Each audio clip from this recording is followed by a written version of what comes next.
So ayan, good afternoon mga kables. So ayan, kung makikita nyo, kung sa bandera, may isang isda na siguro mga nasa 7 to 10 kilos to.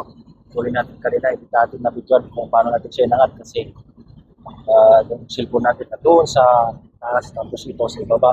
Yung kanina yung pagpao natin sa isang to. So ayan yung isang to guys pala, ay sagisi, kung tawagin nila dito sa tao.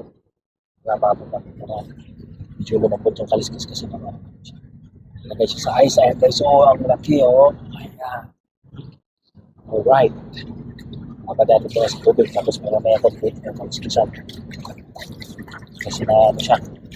Ilagay siya sa may ice box. Mga box na yun guys. Then ilagay. Iban muna natin.